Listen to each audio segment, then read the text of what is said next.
bem. Isso. Então, o Brasil, vou compartilhar a tela com vocês. Isso. Pronto, está compartilhando a tela, está compartilhando o vídeo. Então, nós vamos falar do capítulo 6, né, da unidade 6, que é o Brasil, Nova República, que também nós podemos denominá-lo aqui de Brasil Era Vargas. Tá? Então, aqui está o presidente Vargas, eu coloquei uma chargezinha tirada de um jornal da época, que vai mostrar Vargas em suas diferentes épocas, né? O Vargas, com certeza, ele foi o presidente mais importante que o Brasil teve, porque ele foi a pessoa que mais tempo durou na presidência. Logicamente que ele não durou de forma democrática, né? Se a gente falar que ele tenha durado de forma democrática, não foi de forma democrática que ele durou. O presidente Vargas ele vai se manter no poder. Você está travado? Eu estou travado? Está travando muito. Está travando muito. Deixa eu ver então aqui a internet. Deixa eu dar uma olhada aqui na internet. Internet. Só um minutinho.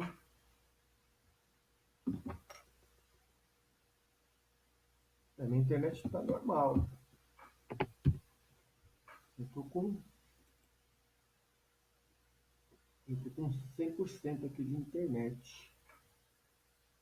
Tá conectado. Bom, vamos ver, gente. Se continuar ruim, vocês me avisam aí. Não era para estar gravando. O som está saindo pelo menos bem? Vê se o som está saindo pelo menos bem aí.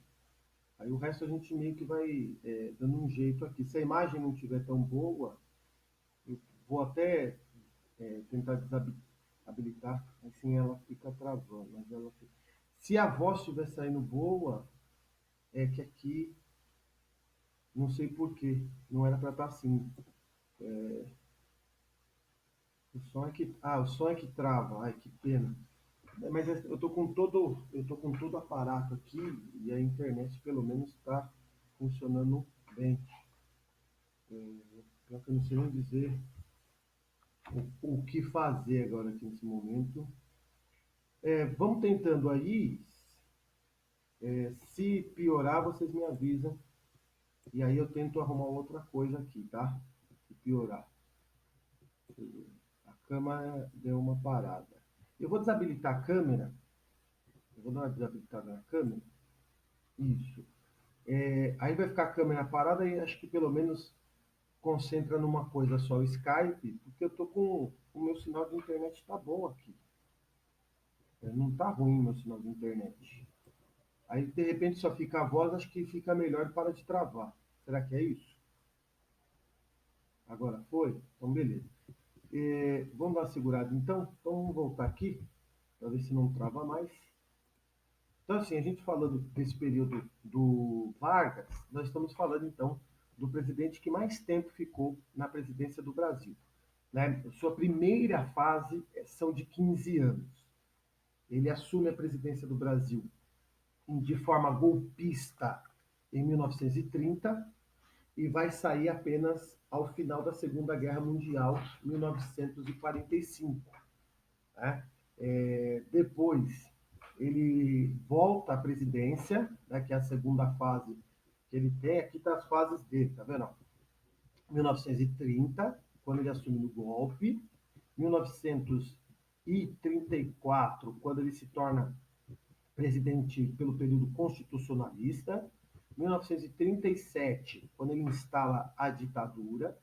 45, né, quando ele sai, depois ele vai voltar em 50, e de 50 até 54, quando ele vai cometer suicídio. Né? Então ele vai se matar. Então, assim, ele é um presidente que, de longe, foi o que mais tempo ficou na presidência da República do Brasil. E também ele gerou transformações que nenhum outro presidente em nenhum período da história conseguiu fazer.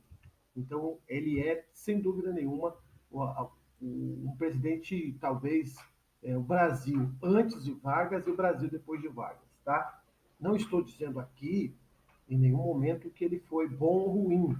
Esses espectros, né, nessa ideia de bom e ruim, muitas das vezes são muito pequenos, né, são muito limitadores, né, limítrofes para a grande realidade de que era o Vargas.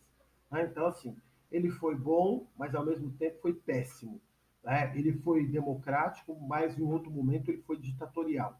Tá? Nós vivemos uma ditadura, nós não vivemos, né, mas o Brasil viveu uma ditadura no período do Vargas, né, quando ele foi presidente do Brasil. Peguem aí, ó, se vocês forem até a página 16, vamos lá, página 16, todo mundo. Na 16 tem um exercício ali. Esse exercício é para completar, né? É para que a gente possa completar aqui organizando as ideias, né? Para que a gente possa organizar as ideias. Professor, no início da aula, você falou que a República Nova poderia ser chamada de outro nome. Qual era? Era Vargas, tá? Era Vargas. Era Vargas, porque o Vargas vai ficar. Muito bem, Giovana. O Vargas vai ficar 15 anos no poder. Então, é conhecido também como a Era Vargas. Na página 16 tem um exercício bem bacana que a gente pode fazer aí juntos. Né? Vocês têm aí a página de número 16 e lá está escrito sobre tem umas datas ali, né? Na realidade é para organizar a ideia aqui, né? A primeira data que está lá em cima é 1822. O que acontece em 1822 no Brasil? Quem lembra aí? Pode abrir o microfone e falar rapidinho. Quem se habilita aí? No meio do sono todo aí. Quem se habilita a falar? Lá, lá, lá, lá, lá. Cadê alguém? Cadê um corajoso ou corajosa? Ninguém vai abrir o microfone para falar e dizer assim? Vai, Giovana, diz aí. O que foi que aconteceu em 1822 no Brasil?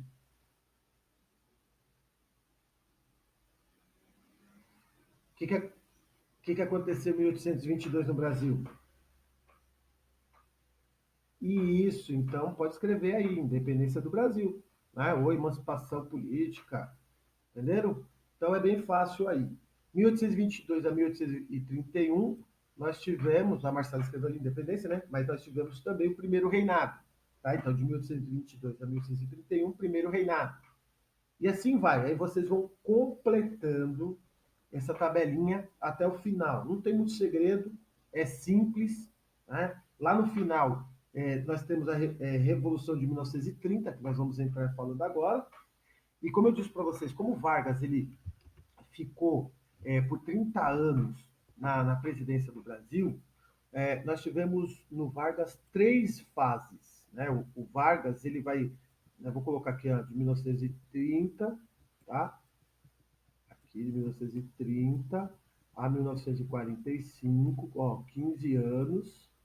Então, houve três grandes fases no governo do Getúlio Vargas, que está lá embaixo.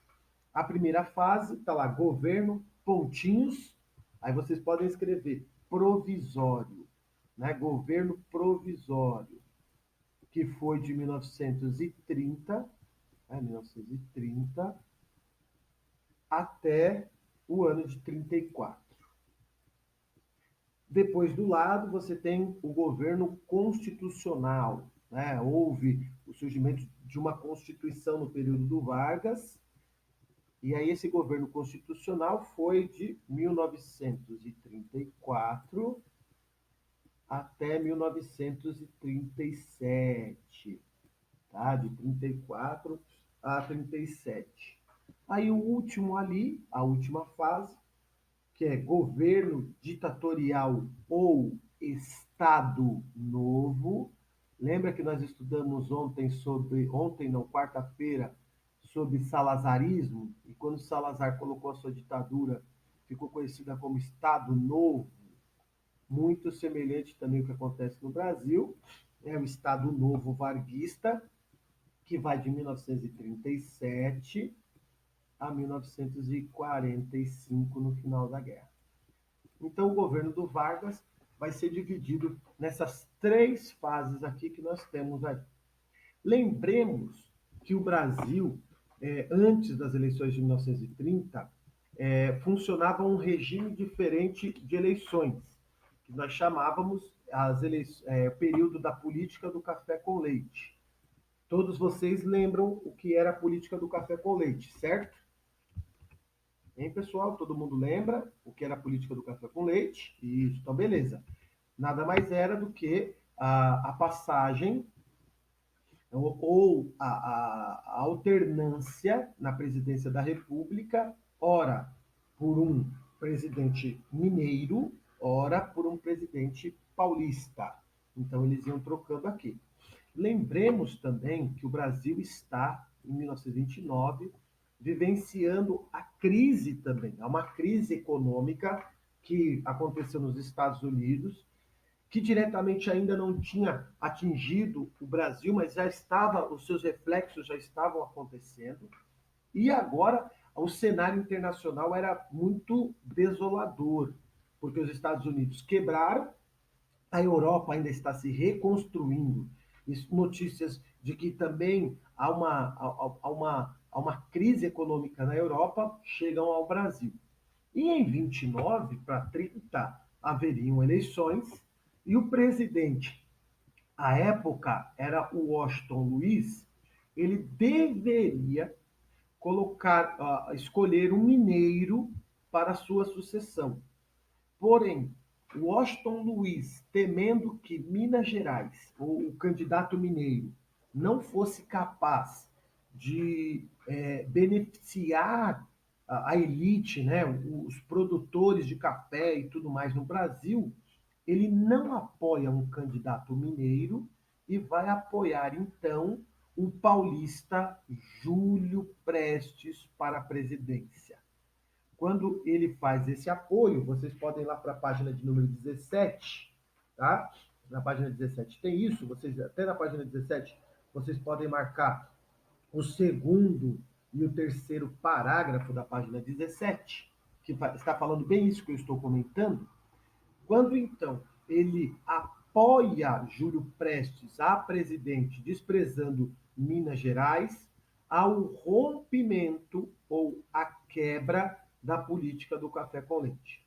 Minas Gerais, então, se sente traída por São Paulo, né? E nessa traição, Minas Gerais, então, não se envolve no processo eleitoral, pelo contrário, vai se envolver, mas de outro lado agora, né? Vai criar a famosa Aliança Liberal. Quem estava envolvida nessa Aliança Liberal? Minas Gerais, que já havia se sentido traída pela questão do apoio de Washington Luiz a Júlio Prestes, Rio Grande do Sul, e aqui é importante o Rio Grande do Sul, porque é o estado de origem de Getúlio Vargas, tá? Getúlio Dornelli Vargas, vem lá de Borges, acho que é Santo não sei o que de Borges. Ele vem para ser o candidato aqui, e o estado da Paraíba, no Nordeste. Então veja a importância dessa aliança liberal, vai unir partidos de diferentes localidades do Brasil, né? Diferentes estados, Rio Grande do Sul, Minas Gerais e Pernambuco, e também vai ter o apoio do Partido Democrata Paulista, tá? Que era um partido de oposição ao Partido Republicano Paulista, que também vai apoiar. E esse partido, então, a Aliança Liberal, lança presidente Getúlio Vargas e para vice-presidente o paraibano João Pessoa. Guarda esse nome do João Pessoa aí, que ele é importante para nós. Professor, você vai corrigir a questão de correção, depois a gente vai corrigir sim. Pode dar um tempinho, Carol, que eu vou pegar uma aula só para a gente corrigir tudo, tá bom? Para não ficar faltando aí, não. Isso, Rafa, você, na realidade, vocês vão. Não, não é o terceiro e quarto, é o segundo e terceiro. da Revolução de 1930, segundo e terceiro, tá bom? Vamos seguindo aqui, então. Até aqui tudo bem, né, gente? Tá dando para acompanhar, não, sem nenhum problema, né? Beleza, então. Acredito que ninguém respondeu, então tá tudo bem. Nós temos, né, um cartoon da época, né, um cartunista da época, fazendo aí uma caricatura de alguns políticos dessa época republicana. Então está aparecendo, né, vários, entre eles o próprio Washington Luiz, está aí também, brincando no parquinho, ou seja, fazendo uma crítica à política desses oligarcas aqui que dominavam o Brasil. Seguindo aqui, então, o que acontece? Tem as eleições de 1929, porém, a Aliança Liberal ela é derrotada. Segundo materiais da época, jornais, várias outras coisas, vai se colocar que São Paulo vai usar da máquina pública. Lembrem que a gente disse que as eleições nesse período eram eleições extremamente fraudulentas, eleições onde o pessoal votava em vários lugares, obrigava as pessoas a votarem em seus candidatos, faziam votos aí de pessoas que já estavam mortas, ou seja, havia todo um processo de corrupção eleitoral na máquina pública. E como São Paulo estava no poder, São Paulo então se utilizou desses artifícios para ganhar a eleição. Então, ficou muitas acusações sobre essa eleição. Então, derrotadas nas eleições de 1929, a Aliança Liberal, com apoio tenentista, busca a derrubar o governo, ou seja, busca derrubar o Washington Luiz. Aonde começa a Revolução de 30 é importante para nós. Né? Vocês lembram que eu acabei de citar? Gravem o nome do Júlio Prestes, João Pessoa, perdão, João Pessoa. Então, quem era João Pessoa? João Pessoa era um político tradicional da Paraíba e que vai ser o candidato a vice-presidente juntamente com Vargas. Quando a Aliança Liberal perde as eleições, o pessoal volta para os seus estados de origem, né? Inclusive o Getúlio Vargas vai para o Rio Grande do Sul e o João Pessoa volta para a Paraíba. Qual é o problema aqui? Quando ele volta para a Paraíba, ele vai se deparar com um desafeto. Segundo aí um pessoal das más línguas, esse desafeto político dele era uma determinada pessoa que teve um caso amoroso com a sua própria esposa. Então, esse desafeto político chegou às raias da violência e aí esse cara mata João Pessoa. Nesse momento, né, quando Vargas fica sabendo do assassinato de João Pessoa, ele vai atribuir a morte de João Pessoa à pessoa do Washington Luiz.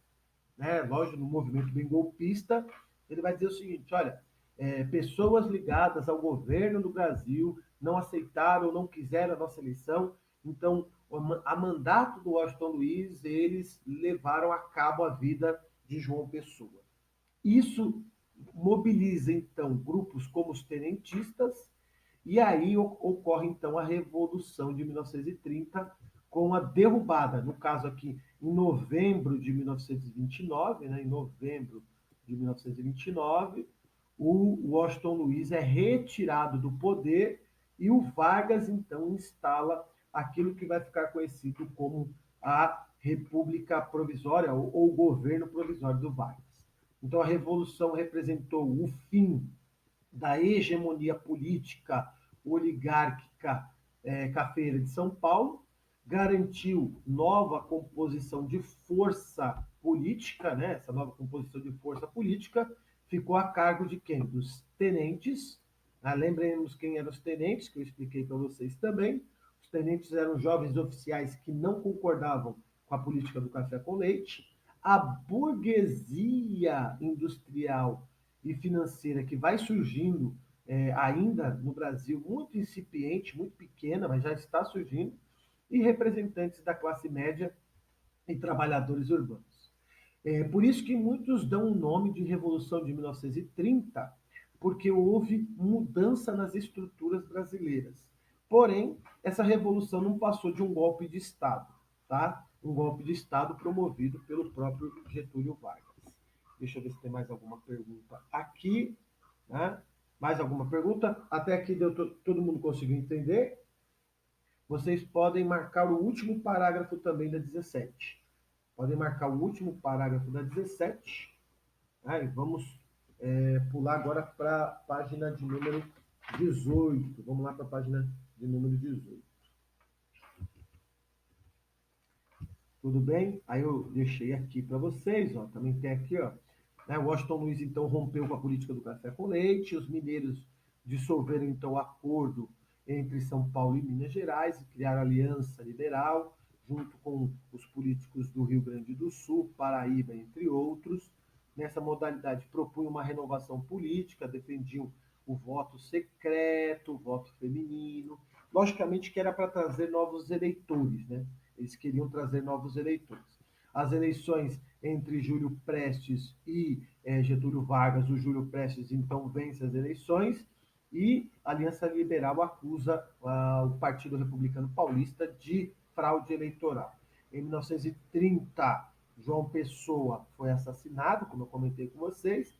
Após a notícia da morte de João Pessoa, levantes militares enfraqueceram então o governo de Washington Luiz, dando início então ao governo provisório do Vargas, que nós acabamos de falar. Então, página de número 18, o governo de Vargas, considerado o chefe civil do movimento, assumiu então de forma provisória.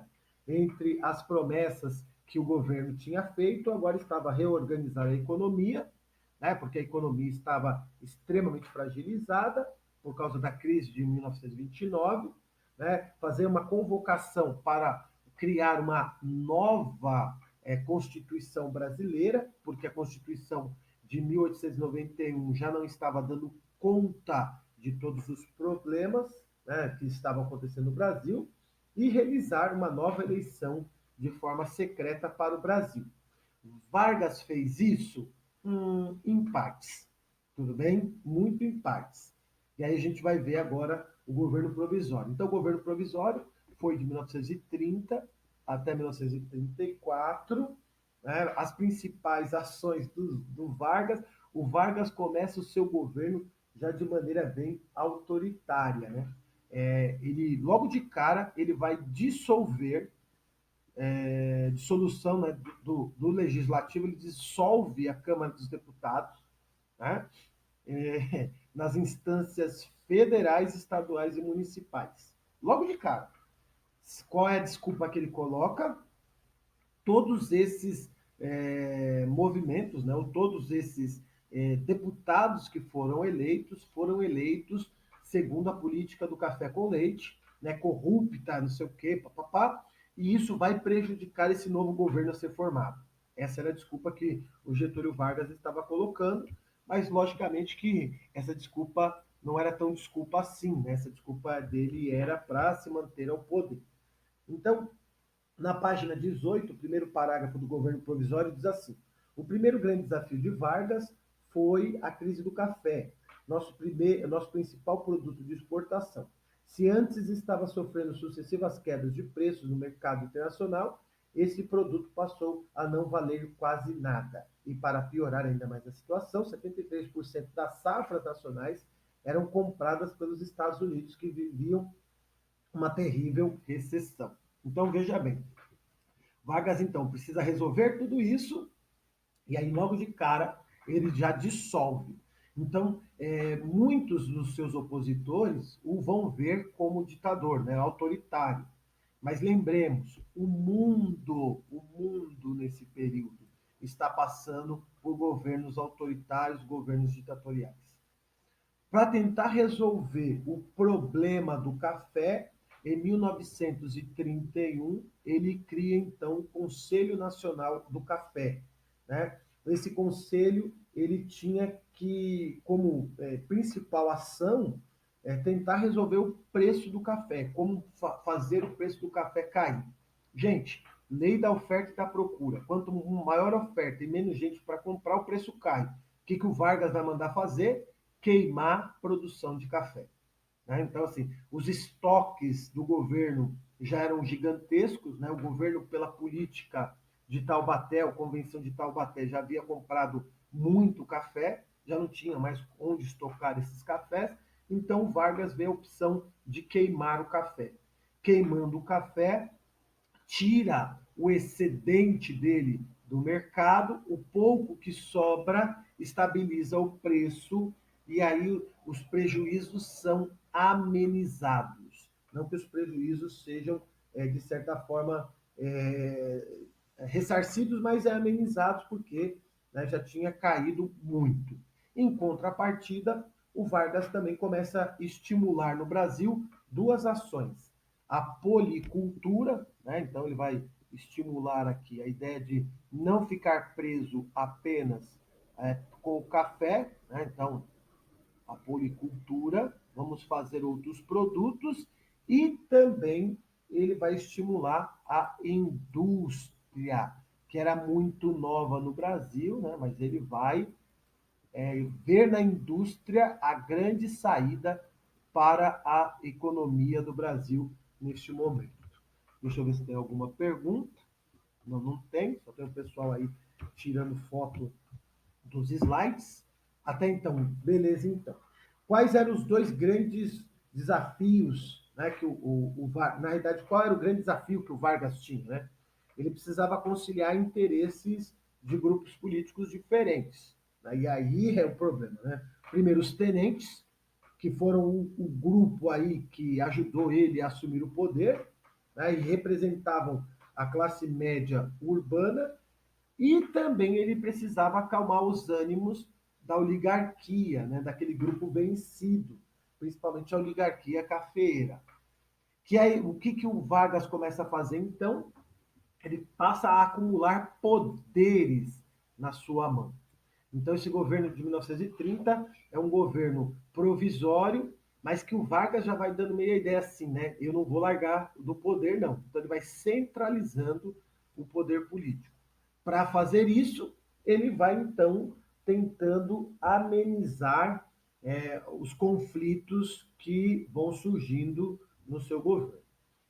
Para tentar ainda melhorar, né, e amenizar ainda esses conflitos, ele manda criar vários ministérios, né? O Ministério da Indústria, o Ministério do Comércio, o Ministério da Educação e o Ministério da Saúde Pública. Né? O Brasil tinha passado tempos atrás pela gripe espanhola e a gripe espanhola devastou o Brasil, né? O Brasil, só para vocês terem ideia, a Covid-19 ela tem gerado 1.000 mortos por dia, né? Mas isso em todo o Brasil. No Rio de Janeiro, no período da gripe espanhola, 1.000 mortos era por dia, somente no Rio de Janeiro. Então, só para vocês terem ideia, como a gripe espanhola era violentíssima. Nenhuma pergunta. Então, vamos seguir mais um pouco aqui, tá? O pessoal perguntou se é para grifar algum parágrafo. Gente, ó, do governo provisório, então vocês podem grifar o segundo parágrafo e os dois últimos. Governo provisório, pode grifar o segundo parágrafo e os dois últimos. Que aí está bem no que eu estou mostrando aqui no slide para vocês. Tá? Então, ele cria o Ministério da Saúde Pública, que seria quase que um protótipo do SUS, né? Logicamente, guardado as suas proporções, mas era para tentar atender os mais pobres aqui. O mais pobre que eu digo, os menos favorecidos, urbanos, porque Vargas esquece o campo, tá? Então é verdade que ele cria, acho que o departamento mais importante que o Vargas vai criar vai ser o Ministério do Trabalho em 1930, aonde vão surgir as primeiras leis trabalhistas no Brasil, mas logicamente favorecendo o trabalhador urbano, que era aquele que o Vargas estava se garantindo para estar no poder. Né? Então, o que a gente chama na história, sociologia, né, de populismo. O Vargas está criando esse movimento que é o movimento populista. ou seja, ele está se aproximando das massas, tá, para se manter no poder. Então, o que, que ele faz para as massas? Ele cria políticas aí de assistencialismo, mas ao mesmo tempo ele se garante no poder, ele se garante na presidência da República. E aí o último parágrafo que vocês marcaram, acho que é o dado mais importante aqui, é a política dos interventores. O que, que é isso? Vargas tentando minar qualquer tipo de oposição, ele cria uma forma de política da seguinte forma, né? Uma forma de política assim. Todo o opositor dele era retirado do seu cargo e no seu lugar era colocado um interventor, que geralmente esse interventor era um militar tenentista. Tá? Então, aqui é a importância do tenentismo. Então, assim, em São Paulo, o governador de São Paulo foi contra o Vargas, e o que, que ele fez? Ele tirou o governador de São Paulo e colocou no lugar dele um tenentista. Prefeitos de capitais importantes e assim por diante. Isso aqui mostra o quê? O autoritarismo que o Vargas estava empregando nesse período. Ele era extremamente autoritário. Então, todo o político, todo o ministro, todo, sei lá, o governador que fosse contrário ao Vargas sofria aí uma intervenção por parte do governo federal. Deixa eu voltar aqui. Alguma pergunta, gente? Pelo jeito não, o pessoal está acompanhando aí. Então, vamos mudar aqui o nosso slide, vamos avançar um pouquinho. O que, que isso vai ocorrer? Página de número 19, gente. Muda para a página 19. O que, que isso vai ocorrer, então? A nomeação dos interventores vão começar a criar uma certa instabilidade pelo Brasil, mas principalmente em São Paulo. Em São Paulo nós vamos ter um movimento que, aí me permitam abrir um parênteses, segunda-feira, dia 25, foi esse feriado, tá? Que é o feriado de 9 de julho. Feriado de 9 de julho. Eu já vou explicar o que foi esse feriado de 9 de julho, mas que tem referência a 1932, tá? O que, que acontece? Nesse período aí de 31, mais ou menos, final de 31, o Vargas não dá sinais de que vai chamar uma nova eleição, a Constituição ainda estava andando a passos bem vagarosos, e o que mostrava-se é que Vargas continuaria no poder. O então governador de São Paulo começa a fazer uma oposição direta a Getúlio Vargas, né? Começa a criticá-lo, começa a dizer que ele não deixaria o poder, que ele não abandonaria, que ele estava apenas usando aquilo como pretexto para continuar como presidente, de forma ditatorial. E aí o Vargas, então, manda um interventor pernambucano, o tenente João Alberto Luiz de Barros. E ao invés. E aí que acontece? Aí até mesmo o Partido Democrático Paulista rompe com Vargas. Por quê? Porque eles esperavam que Vargas derrubasse o governador de São Paulo, mas que no lugar dele nomeasse um paulista. E aí, o que, que ele manda? Ele manda um pernambucano. O caso aqui, o João Alberto, era um amigo pessoal dele. Né? Então, ele temendo que o paulista não desse conta de resolver São Paulo, ele então manda um amigo pernambucano. Só que isso revolta todo mundo, entre eles o Partido Democrático de São Paulo e o próprio Partido Republicano de São Paulo, que começam abertamente a exigir o fim do governo provisório e a convocação para uma Assembleia Constituinte. Leia-se aqui sempre, Assembleia Constituinte, a formulação de uma nova Constituição. Eles vão querer formular uma nova Constituição. Na página 19, Revolução de 1932, vocês podem marcar o segundo parágrafo ali. Tá? Marca o segundo parágrafo e vamos lá para a página de número 20. Página de número 20. O que, que acontece então? Vários confrontos começam a ocorrer em São Paulo ao longo de 1932. E jovens também começam a se envolver, estudantes de classe média, estudantes de classe mais abastada, universitários, secundaristas, como era dado o nome para o pessoal do ensino, que hoje é o ensino médio.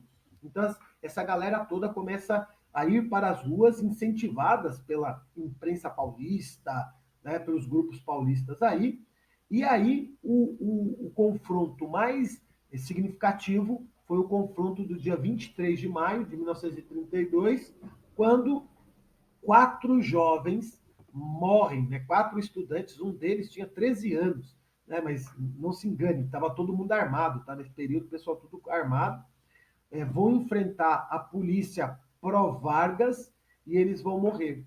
Esses 4 jovens que estão aqui, né? Martins, esse aqui, Miraguaia, Camargo e Drauzio, né? MMDC, né? Então fica assim, Miraguaia, Martins, Drauzio e Camargo. Esses 4 jovens, quando são mortos pela polícia pró-Vargas, levam então aquilo que vai ficar conhecido como a Guerra Civil ou Levante Paulista contra o Vargas. Deixa eu voltar aqui. Perguntas? Tá dando para acompanhar, gente? Me dá um sinal de vida aí, manda um sinal de fumaça, um joinha, aperta um joinha, faz um joinha igual o professor tá mandando, ó, um joinha aí, ó. Manda um joinha, por favor, igual eu fiz agora, ó. Tá, dá para entender aí, gente? Tá tudo bem? Posso seguir mais um pouquinho? Beleza, obrigado, Gi. A pessoa está escrevendo aqui, porque é o momento de tirar a dúvida agora.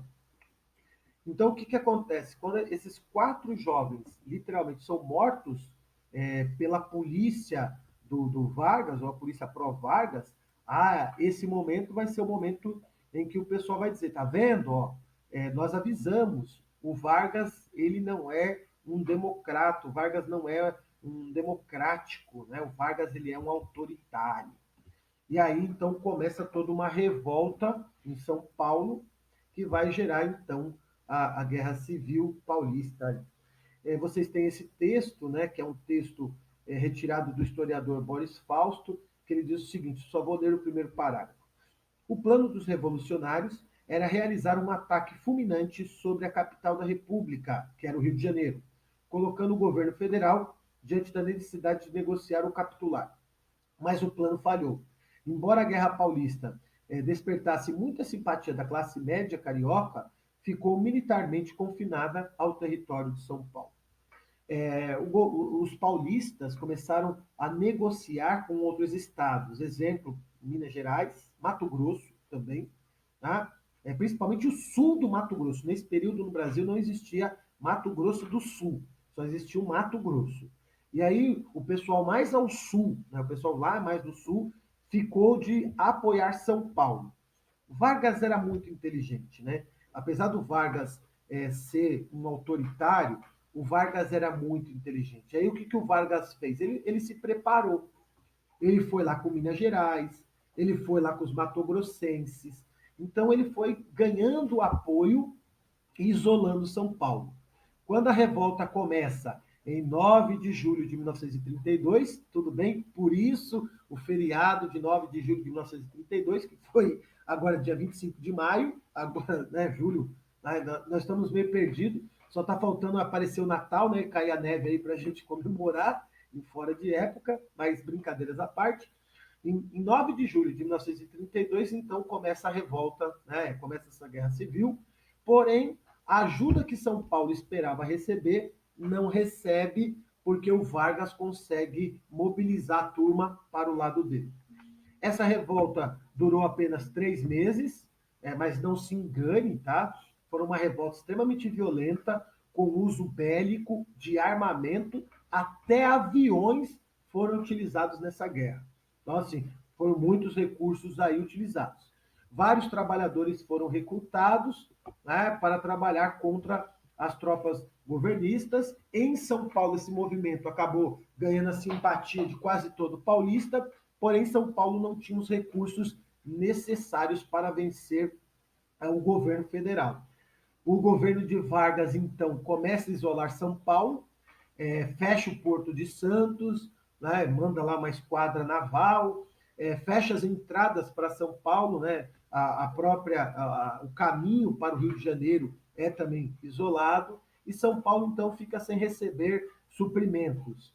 São Paulo resiste bravamente por 3 meses, porém, em finais aí de outubro, São Paulo então decreta a sua rendição, né? E aí Vargas meio que entende que se não abrir mão do seu autoritarismo e permitir a criação de uma nova Constituição, outras revoltas poderiam acontecer.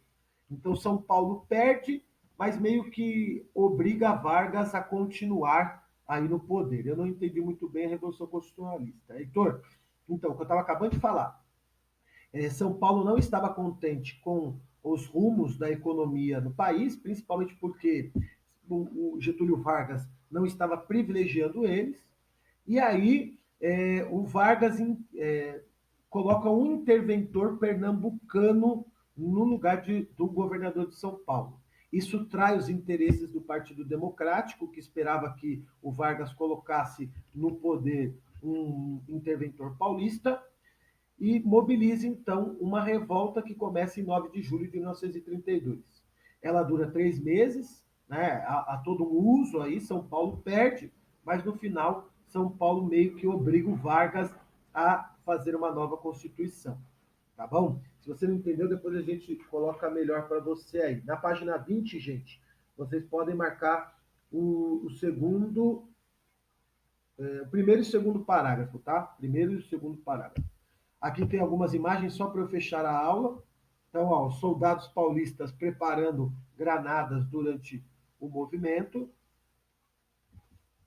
Uma segunda imagem aqui, né, os soldados paulistas embarcando em trens para lutar frente ao governo de Vargas.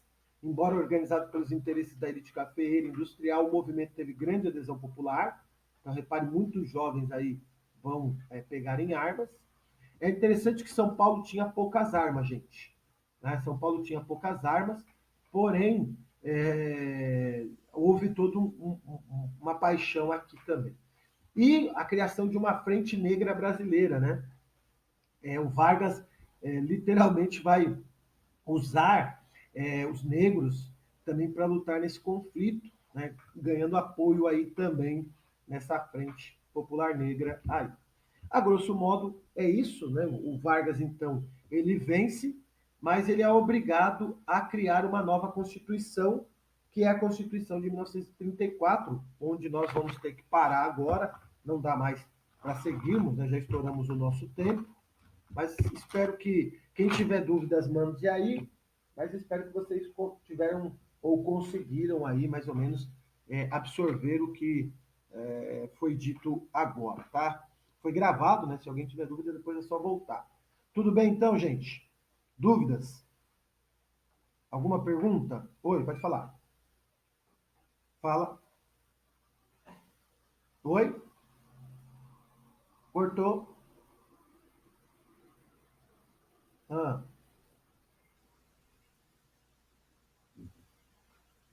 eu posso.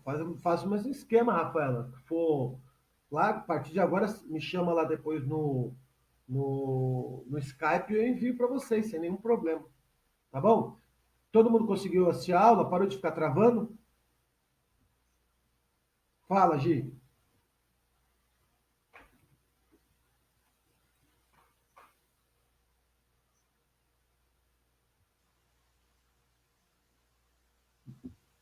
Foi, foi no governo provisório. Foi durante o governo provisório, no qual Vargas não cumpre as promessas que ele tinha falado que ia cumprir. De maneira autoritária, coloca um interventor em São Paulo. Isso, então, faz com que os paulistas fiquem revoltados.